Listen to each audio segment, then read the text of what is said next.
नमस्कार। एक ये मैग्नीफाइंग ग्लास लेके आई हूं अपने साथ। आप लोगों को भी इसकी आने वाले दिनों में जरूरत पड़ेगी, खरीद लीजिए एक एक, क्योंकि इसी से ढूंढ रही हूं कि रुपया कहां तक गिरता चला गया है, और इसी से आगे ये भी ढूंढ रही हूं कि प्रधानमंत्री की गरिमा किस गोते में जाकर बस गई है। कहां तक गिरी है प्रधानमंत्री की गरिमा और रुपया, ये इस मैग्नीफाइंग ग्लास से मैं भी ढूंढ रही हूं और ये मैग्नीफाइंग ग्लास से आप भी ढूंढिएगा। ढूंढो तो मिल ही नहीं रहा है, रुपया गिरता ही जा रहा है, गिरता ही जा रहा है, संभाले संभल नहीं रहा है। 87 पर गोता लगाने को रुपया तैयार है। लगता है किसी को मोदी जी ने गलत बता दिया। अरे सेंचुरी नहीं लगवानी है रुपये से, रुपये को संभालना है। लेकिन एक एक ये मैग्नीफाइंग ग्लास आप लोग भी खरीद लीजिए तो रुपये को ढूंढिएगा और प्रधानमंत्री की गरिमा को भी ढूंढिएगा। एक बड़े महान अर्थशास्त्री ने कहा था, जैसे जैसे रुपया गिरता है वैसे वैसे प्रधानमंत्री की प्रतिष्ठा भी गिरती है। मेरे सूत्र तो मुझे बता रहे हैं कि प्रधानमंत्री आवास और कार्यालय में बड़ी खुदाई चल रही है। ढूंढा जा रहा है खुदाई कर करके कि कौन से गड्ढे में प्रधानमंत्री की प्रतिष्ठा जाकर घुस गई है। पता नहीं आपके सूत्र आप लोगों को बता रहे हैं कि नहीं बता रहे हैं। रुपया अपने सबसे निचले स्तर पर $1 के मुकाबले, प्लीज चेंज द ग्राफिक, 87 के पार लगाने को बेआबरू है। 86-95 तक आ गया था, फिर थोड़ी विदेशी मुद्रा भंडार को कम किया गया, जैसे तैसे 86-30 पर संभाला गया। लेकिन कुछ ही दिनों और कुछ ही घंटों की बात है, 87 भी पार हो जाएगा।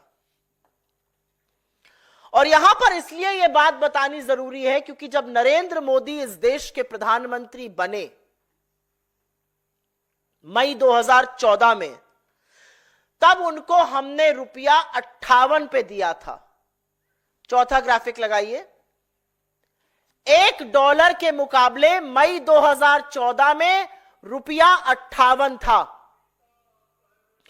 जनवरी 2025 आते आते वो 87 पहुंच गया है। अकेले नरेंद्र मोदी ने रुपए को 50% डुबो दिया। रुपया पतला होता जा रहा है, यही कहते थे वो, और उसको पतला वो करते जा रहे हैं। और ये भी कहते थे मैं शासन में बैठा हूं, मैं समझ सकता हूं। अब तो आप प्रधानमंत्री बने बैठे हैं, क्यों नहीं समझ पा रहे हैं। 58 पे रुपया दिया गया, उसको 87 पे पहुंचाया, मतलब 29 रुपए के करीब करीब रुपया गिरा। और 50% डाउन है रुपया नरेंद्र मोदी जी के शासनकाल में। और ऐसा नहीं है कि रुपए को बचाने के लिए कुछ किया नहीं गया, पूरी ताकत लगाई जा रही है आरबीआई की ओर से। विदेशी मुद्रा भंडार, अगला ग्राफिक दिखाया जाए, 5वां। सितंबर 2024 में पीक पर विदेशी मुद्रा भंडार था $704 बिलियन। उसमें से लगभग $80 बिलियन खर्च कर दिया गया कि किसी तरह से तो संभले रुपया, लेकिन वो रस्साकशी चल रही है और रुपया संभाले संभल नहीं रहा है। $80 बिलियन खर्च किए गए, मतलब करीब करीब 6,83,000 करोड़ रुपए खर्च किए गए हैं कि रुपया 87 ना पहुंच जाए। लेकिन रुपया तो गिरता ही जा रहा है, गिरता ही जा रहा है और गिरता ही जा रहा है। और जैसा कि आपको दिख रहा है, यह है फॉरेक्स रिजर्व, विदेशी मुद्रा भंडार, फॉरेन एक्सचेंज रिजर्व 10 महीने में अपने सबसे निचले स्तर पर आ चुका है। वो ग्राफिक देख लीजिए आप लोग। 27 सितंबर 2024 को जो डेटा आया, उसमें देश का विदेशी मुद्रा भंडार $704 बिलियन था। और उसके बाद उसने थमने का नाम नहीं लिया गिरावट में। 704 से 701 हुआ, फिर 690 हुआ। ये जो डेटा है ये आरबीआई हर हफ्ते निकालता है, आज भी निकालेगा शाम को, और वो गिरेगा। $704 बिलियन, 701, 690, 688, 684, 682, 675, 657, 654, 652, 634 और $625 बिलियन। $80 बिलियन इसमें से खर्च हो गए करीब करीब कि रुपया बच जाए। फॉरेक्स रिजर्व पर खसोट खसोट के पैसा बहाया जा रहा है पानी की तरह, लेकिन रुपया संभाले नहीं संभल रहा है। और अब यह सबसे जरूरी ग्राफिक है। ये सारी चीजें हम आपके साथ साझा करेंगे और आशा करेंगे कि आप भी दिव्य ज्योति खोलकर इसको आगे बढ़ाइए। यह ग्राफिक सबसे जरूरी ग्राफिक है, क्योंकि हो सकता है आप नरेंद्र मोदी जी से रुपए पर चर्चा करिए या निर्मला जी से, तो वो नेहरू जी पर इसका दोषारोपण करने लगे कि नेहरू जी नहीं संभालने दे रहे रुपया। जब अंग्रेज ये देश छोड़कर गए तो रुपए और डॉलर की कीमत 3 रुपए 31 पैसे का $1 था, 3 रुपए 31 पैसे का। और ये ग्राफ मेरे पीछे आपको दिखाता है कि कितना किस प्रधानमंत्री ने रुपए की गिरावट में कंट्रीब्यूट किया। वो 3.3187 पर कैसे पहुंचा, वो जो 83-84 रुपए की गिरावट है उसमें किस प्रधानमंत्री ने कितना कंट्रीब्यूट किया, ये डेटा आपके सामने है। यहां पर नेहरू जी ने टोटल गिरावट में 2% की हिस्सेदारी दी। शास्त्री जी के दौर में रुपए का मूल्य सेम रहा तो उसको हमने यहां नहीं लिया है।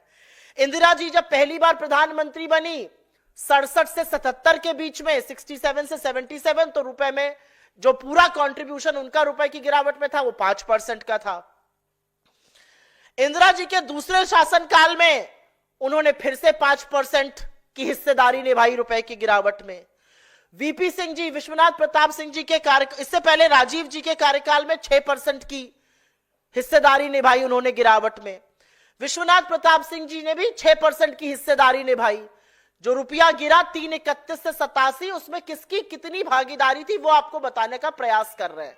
इंदिरा जी ने पहले शासनकाल में 5%, दूसरे शासनकाल में 5%, नेहरू जी ने 2%, उसके बाद राजीव जी ने 6%, उसके बाद मोरारजी देसाई में रुपया 88 पैसे असल में बढ़ा। वीपी सिंह जी के शासनकाल में 6% की गिरावट हुई। नरसिंह राव जी को एक बड़े जर्जर हालत में इकोनॉमी मिली थी और इसीलिए 1991 के इकोनॉमिक रिफॉर्म्स भी करने पड़े थे, आईएमएफ के पास जाकर लोन भी लेना पड़ा था। और उनके शासनकाल में उन रुपए की जो हिस्सेदारी हुई गिरावट में वो 17% हुई। उन्होंने टोटल कंट्रीब्यूशन इस गिरावट में 17% का किया। उसके बाद अटल जी ने 6 साल में रुपए को 45 के पार पहुंचाया और उनको 11% का श्रेय जाता है। फिर डॉक्टर साहब आए और डॉक्टर साहब को 2004 में रुपया 45 पे मिला, 2007 में वो रुपए को 41 पर ले आए थे।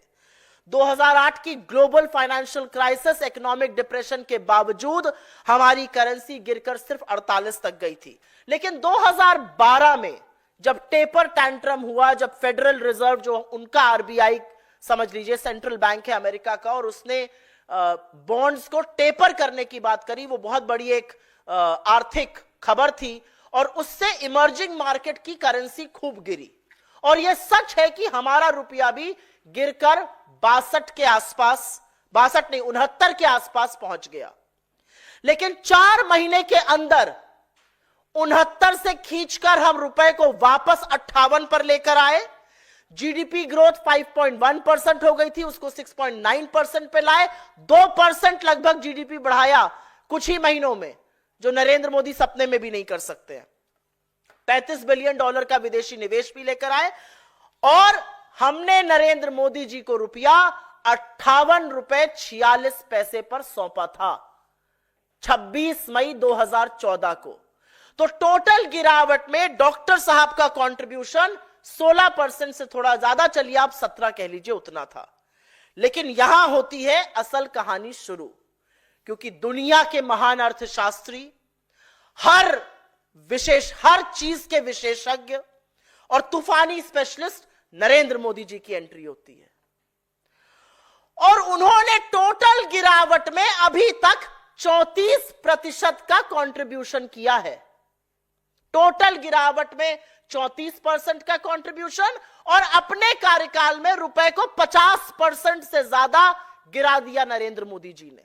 यह ग्राफ आपको आंकड़े के साथ असलियत बता रहा है, क्योंकि 29 रुपए जो कम हुआ, रुपया टूटा उनके शासनकाल में, वो करीब करीब 50% की गिरावट है। और पूरी गिरावट में उनकी भागीदारी 34% की रही है। और अब रुपए, जैसा कि मैंने आपको बताया, 87 से आंख में चोली खेल रहा है। ऐसा लगा कि रुपया भागता जा रहा है और मोदी जी यहां से नारे लगा रहे, सब अब की बार 60 पार, अब की बार 65 पार, 70 पार, 75 पार, 80 पार, 85 पार, अब तो 87 भी पार ही करा देंगे। लगता है मन में बना लिया है सेंचुरी बनाकर ही रहेंगे। अब अंधभक्त, भोले भक्त जो नए नए विशेषज्ञ बने हैं अर्थशास्त्र के गूगल करके, वो आपसे कहेंगे ऐसी कौन सी बड़ी बात है, हम दुनिया की तीसरी अर्थव्यवस्था बन गए।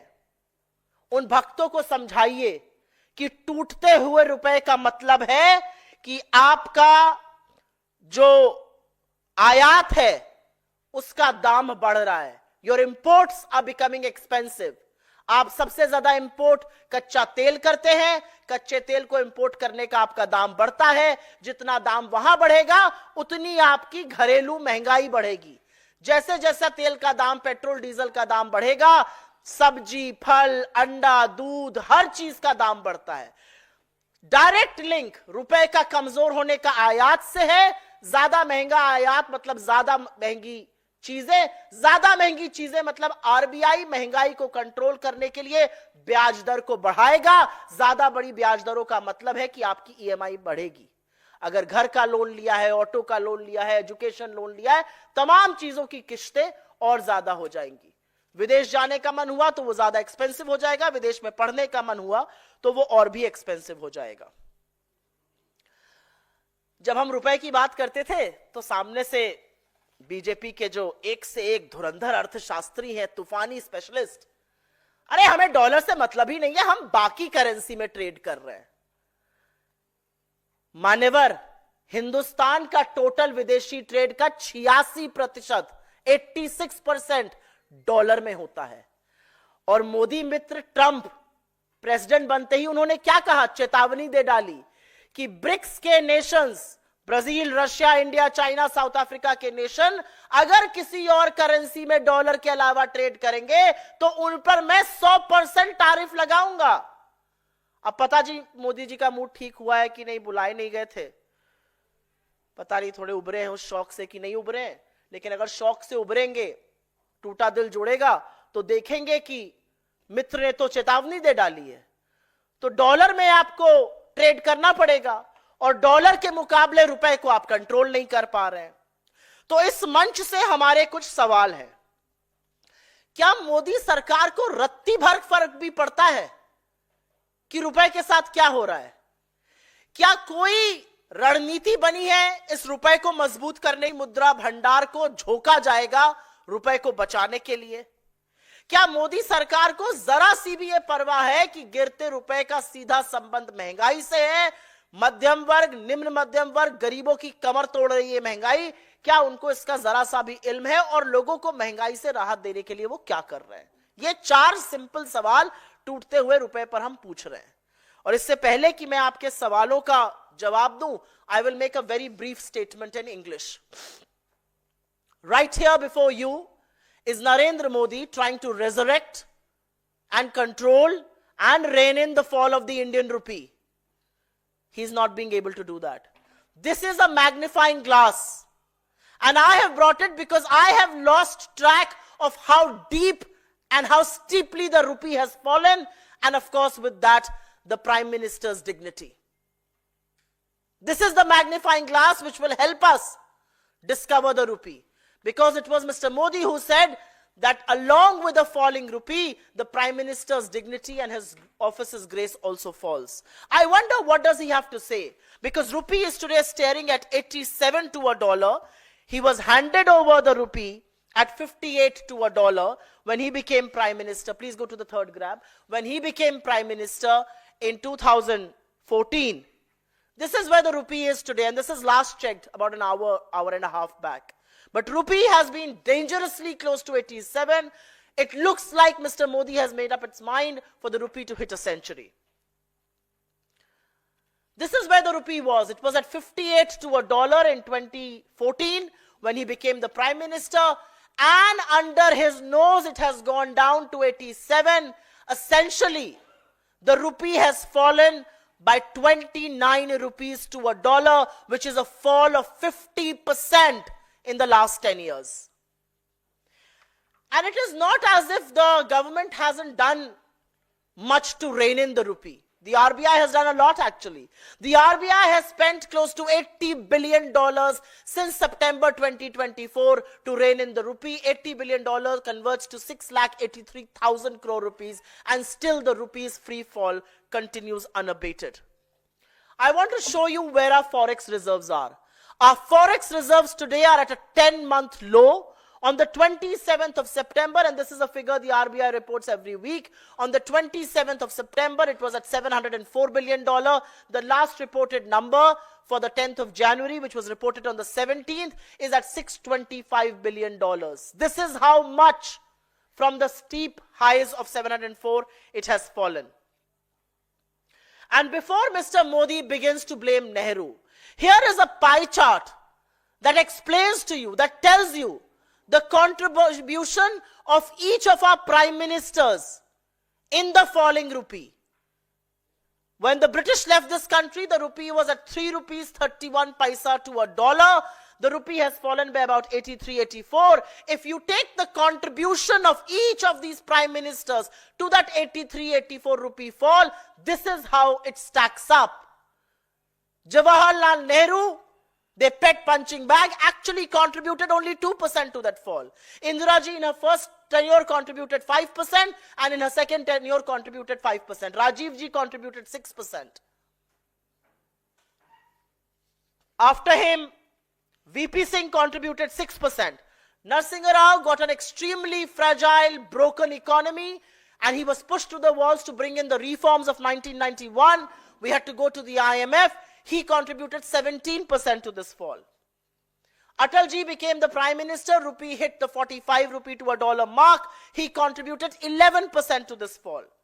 When Dr. Manmohan Singh became prime minister, he inherited the rupee at 45. He actually strengthened the rupee to 41 till the global financial economic crisis happened in 2008. And even then, our currency fell to only 48 to a dollar. It was during the taper tantrums of 2012-2014, emerging market currencies were falling, and so did our currency. We fell to 69 to a dollar, but we resurrected the rupee and brought it to 58, and that is how much we handed it over to Mr. Modi. Not just that, we pulled back growth from 5.1 to 6.9%, almost a 2% rise. We brought back foreign investments to the tune of $35 billion in a matter of few months. That's how you resurrect. But yes, Dr. Singh contributed a little over 16%. For the benefit of all of you, let's say 17% to the fall in this rupee. And then the world's biggest economist, a specialist in every matter, Mr. Modi comes to the fore. He has contributed 34% to the total fall of the Indian currency since independence, and he has ensured that the rupee has fallen by 50% from where he inherited in 2014. 34% is the highest fall any prime minister has contributed to the depreciating rupee. People might turn around and ask you, how does it matter? Well, it matters a lot. Your imports are more expensive. Expensive imports means your domestic prices of essential items are more expensive. Inflation is higher. Higher inflation essentially means vegetable, fruits, eggs, things like that. Essential items become more expensive. RBI will move in to raise rates to control inflation. And RBI's raising rate means your EMIs are going to be higher. They will be costlier. Your home loan EMIs, your auto loan EMIs, your education loan EMIs, several personal loan EMIs, all of that will be much higher. They will be expensive overseas travel and education. From this platform, we only ask 4 questions. Does the Modi government realize what a depreciating rupee is doing? Do they have the plan to resurrect and strengthen the rupee? For how long will we continue to spend our precious forex reserves to control and strengthen the rupee, something that the Modi government is not being able to do? And do they realize, for once and for all, that a falling rupee contributes to high inflation? And do they have any plan whatsoever to bring in respite to the common people of this country and give them some respite from back-breaking high prices? आपके सवालों का स्वागत है. अगर आप रुपए पर पहले सवाल पूछेंगे तो बहुत अनुग्रहित रहूंगी.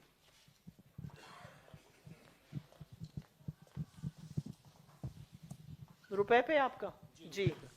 मैम, आपने चार्ट से पूरा बताया कि किस तरीके से रुपए में गिरावट हुई, कौन से कार्यकाल में कब रात. मैं सरल भाषा में आपसे समझना चाहता हूं कि रुपए में जब गिरावट आती है तो कौन से मार्कर्स हैं जो जहां पे सरकार फेल होती है तो रुपया गिरता है, और उसका इफेक्ट आपने बताया कि जैसे कॉमन मैन में पड़ता है, लेकिन कौन से मार्कर्स है जहां पर सरकार ये फेल रही है आपके हिसाब से कि रुपया इतना डेप्रिशिएट हुआ है? इस सरकार की अर्थव्यवस्था को लेकर सबसे पहली यह समस्या है कि वो समस्या को स्वीकारना नहीं चाहती है। आप बेरोजगारी की बात करिएगा तो वो कहेंगे हमने इतने करोड़ रोजगार बना दिए। अरे तो जो लोग खुदकुशी कर रहे हैं वो क्यों कर रहे हैं? जो युवा परेशान है वो क्यों परेशान? आप महंगाई की बात करिएगा, आपको वित्त मंत्री खड़ी होकर कह देंगी मैं लहसुन प्याज नहीं खाती। आप बात करिएगा किसी और अर्थव्यवस्था, आप बात करिएगा जीडीपी ग्रोथ की कि इतने सालों में सबसे ज्यादा नीचे गिर गई, इस सरकार के मंत्री कहते हैं जीडीपी ग्रोथ से कोई फर्क ही नहीं पड़ता है। वही हाल रुपये का भी है। जब रुपए पर बात उठाई गई कि रुपया निरंतर गिर रहा है, इस देश की विदेश मंत्री का वो जवाब छोटे छोटे बच्चों को भी याद है, रुपया नहीं गिर रहा है, डॉलर मजबूत हो रहा है। तो आप क्यों नहीं मजबूत हो रहे हैं? ये तो वही बात हुई, मोदी जी से पूछा गया जाड़े पर, क्लाइमेट चेंज पर, उन्होंने कहा क्लाइमेट चेंज नहीं हो रहा है, बुढ़े होने के कारण हमारी सहन शक्ति कम हो रही है और डॉलर मजबूत हो रहा है, रुपया कमजोर हो रहा है, का कोरिलेशन नहीं है। तो सबसे पहले तो मुझे लगता है सबसे पहली समस्या है कि आप समस्या का निवारण तभी कर सकते हैं जब आप समस्या को स्वीकारिएगा। आप डॉक्टर के पास जाकर अगर पेट दर्द की शिकायत कर रहे हैं और डॉक्टर ये मानने को तैयार नहीं है कि आपके पेट में दर्द है, तो आपको वो दवाई किस चीज की देगा? सबसे पहले समस्या को स्वीकारा ही नहीं जा रहा है। दूसरा, जिस तरह से एफपीआईज, जिस तरह से फॉरेन इन्वेस्टर्स भारत छोड़ रहे हैं, जिस तरह से हॉट कैपिटल छोड़ के जा रहा है लगातार, और उस पर यह दंभ और अहंकार कि हमें फर्क नहीं पड़ता विदेशी निवेश आए ना आए, हमारे डोमेस्टिक ही काफी है। कहां से आ रहे हैं आपके पास डोमेस्टिक निवेश? किस तरह की बातें कर रहे हैं ये लोग? जिस तरह से फॉरेन इन्वेस्टमेंट जो लॉन्ग टर्म है एफडीआई, उसमें भी गिरावट है, जो शॉर्ट टर्म एफपीआई है उसमें भी गिरावट है। और ये एक कुचक्र है। महंगाई बढ़ेगी तो रुपए पर उसका फर्क पड़ेगा, रुपया कमजोर होगा महंगाई और बढ़ेगी। तो कहीं पर तो सरकार को आकर इंटरवीन करना पड़ेगा, और इंटरवेंशन सिर्फ विदेशी मुद्रा को खर्चना नहीं हो सकता है। और एक बात और बता दूं, 10 महीने में सबसे निचले स्तर पर हमारी विदेशी मुद्रा है। हिंदुस्तान का रुपया साउथ ईस्ट एशिया की वर्स्ट परफॉर्मिंग करेंसी है। ऐसा नहीं है कि सब लोग गिर रहे हैं तो उसमें हम भी गिर रहे हैं, हम सबसे ज्यादा गिर रहे हैं, और ऐसा लगता है कि उनको परवाह नहीं है इस बात की। मैम, जिस तरह से आपने रुपए के बारे में बताया, जनवरी 2020 से लेकर 4 साल में रुपए की जो प्रदर्शन है वो 20% गिरी है। इसी को देखते हुए मूडीज ने कहा है कि रुपया जो है दक्षिण और दक्षिण पूर्व एशिया की सबसे कमजोर मुद्रा मानी गई। यही तो मैंने कहा, अभी साउथ और साउथ ईस्ट एशिया की वर्स्ट परफॉर्मिंग करेंसी है। मैंने अपने लास्ट लाइन अपने वक्तव्य की यही बोली थी। मुझे ऐसा लगता है कि नेहरू का दोषारोपण, विषयांतर करना, आप अर्थव्यवस्था की बात करिएगा वो आपको खुदाई कराने लगेंगे, आप बेरोजगार की बात करिएगा वो आपको धर्म रक्षक बनाने लगेंगे, अपने बच्चों को नहीं आपको बनाने लगेंगे। तो मुझे ऐसा लगता है कि अर्थव्यवस्था का जो कुचक्र है, ये सब एक चीज से, रुपया अलग, महंगाई अलग, ग्रोथ अलग, बेरोजगारी अलग, ये कोई अलग अलग चीजें नहीं है। अर्थव्यवस्था का एक ढांचा होता है, वो ढांचा टूट गया है, वो मूलभूत ढांचा टूट चुका है, और सरकार को या तो उसका इल्म नहीं है या उसकी परवाह नहीं है। वो कहते भी हैं मुझे परवाह नहीं है, या शायद उनके पास निवारण करने वाले लोग नहीं है। कोई और सवाल इस पर? जी जी जी मैम, तो एक तो चूंकि बजट आने वाला है, तो आप क्या कुछ सरकार से कांग्रेस मांग करती है कि क्या, या कुछ सुझाव अपनी तरफ से कि ये कदम सरकार को उठाने चाहिए गिरते रुपए को संभालने के लिए? एक तो ये मैम, और दूसरा एक सवाल दिल्ली चुनाव को लेकर है, उस पे मैं सबसे पहले तो सरकार को सिर्फ एक ही सुझाव दूंगी, समस्या को स्वीकार लीजिए। समस्या को स्वीकार लीजिएगा तो जरूर उसका निवारण भी ढूंढिएगा, उसका समाधान भी ढूंढिएगा। दूसरा, मुझे ऐसा लगता है जिस तरह से टैक्स की मार इस देश की आम जनता पर हुई है, जिस तरह से टैक्स की मार गरीबों पर, निम्न मध्यम वर्ग पे, मध्यम वर्ग पे हो रही है, उससे लोगों को जरूर बचाया जाना चाहिए। जिस तरह से टैक्स की से लोगों की कमर तोड़ी जा रही है, इस बजट में जरूर कोई ना कोई राहत आनी चाहिए। कुछ ऐसी चीजें होनी चाहिए जिससे उपभोग और निवेश दोनों बढ़े, जो पूरी तरह से ठप पड़ा हुआ है। आपका दिल्ली चुनाव। मैम, दिल्ली चुनाव को लेकर ये सवाल है कि कांग्रेस के स्टार प्रचारक मैदान में नजर नहीं आ रहे। राहुल गांधी के बारे में बताया जा रहा है तबियत खराब है, इसकी वजह से वो सभाओं नहीं पहुंच रहे। बीजेपी सवाल उठा रही है कि क्या राहुल गांधी चुनाव से भाग रहे हैं, दिल्ली चुनाव से, और राहुल गांधी के अलावा जो बाकी आपके स्टार कैंपेनर्स हैं वो भी कहीं मैदान में नजर नहीं आ रहे। इसके पीछे क्या वजह है? बड़ी अद्भुत बात है। अब राहुल जी कहां कैंपेन करेंगे, कितना करेंगे, कब करेंगे, इसका भी फैसला बीजेपी करेगी। राहुल गांधी जी मोदी जी की तरह रणछोड़ नहीं है, वो रणबाकुर है, और उन्होंने पूरी शिद्दत के साथ दिल्ली में चुनाव लड़ने का मन बनाया है। ईश्वर उनको जल्दी से ठीक करे। उनकी तबीयत नासाज है और उसकी वजह से वो मैदान में नहीं है। लेकिन जो पहला मुद्दा उन्होंने दिल्ली का उठाया, वो हर ओर से आवाज सुनाई दे रही है कि दिल्ली कितनी गंदी कर दी है। बजबजाती हुई नालियां, जो सड़कों पे खुल के नालियां बह रही हैं, जो कूड़ों का ढेर लगा हुआ है, जिसको पेरिस बनाना था, उस वादे से मुकर गए। और जहां तक स्टार प्रचारकों की बात है, हमारे स्टार प्रचारक हैं मैदान में। अभी आपको वो मोमेंटम और बढ़ता हुआ दिखेगा। इमरान प्रतापगढ़ी जी हैं, सचिन पायलट जी हैं, तमाम जगह उन लोग सभा कर रहे हैं। हम लोगों को भी सभा करने को बोला गया। आज मेरी भी कुछ सभाएं हैं, हमारे कई साथियों की भी सभाएं हैं, और फोकस ग्रुप मीटिंग्स भी होती है। तो ऐसा नहीं है कि बीजेपी के कहने के अनुसार हमारे स्टार कैंपेनर्स काम नहीं कर रहे। हम अपने हिसाब से काम करेंगे, बीजेपी अपना घर देखे। हमारा सवाल यह है कि असदुद्दीन ओवैसी कह रहे हैं कि हम आने वाले दिनों में दंगा कराने वाले लोगों को चुनाव लड़वाएंगे, और वो उदाहरण दिल्ली का दे रहे हैं। कह रहे हैं कि हम शाहीन बाग के तारीख को दोहराना चाहते हैं। क्यों ऐसा इस तरह की बातें कर? शाहीन बाग के जो भी आरोपी हैं, मुझे उनकी बेसिर पैर की बातें ही नहीं समझ में आती। मैं इस पे क्या टिप्पणी करूं?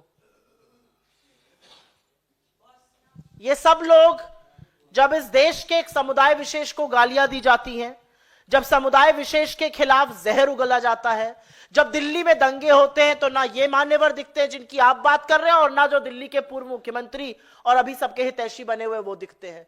गुजरात जाते हैं, बिल्किस बानो का नाम नहीं लेंगे। सीए में जो गोली चलाता है उसके खिलाफ आवाज नहीं उठाते हैं। दंगे होते हैं, मौन व्रत रख के राजघाट पर बैठ जाते हैं। अरे आप दिल्ली के मुख्यमंत्री थे। मैं तो केजरीवाल जी से ये कहती हूं, आपके अंदर ये दम होना चाहिए था कि जब लोगों का घर बुलडोजर से तोड़ा जा रहा था, आप खड़े हो जाते बुलडोजर के सामने। किसकी हिम्मत होती घर तोड़ने की? आप चले जाते एक जगह जहां दंगे हो रहे थे, बिल्कुल शांति बहाल हो जाती। लेकिन आपने ऐसा नहीं किया, और वही इनके दूसरे मित्र कर रहे हैं। जी मैम, अभी खबर आ रही है वक्फ की जो मीटिंग थी जेपीसी की, उसमें से तमाम जितने विपक्षी सांसद थे उनको सस्पेंड कर दिया गया है।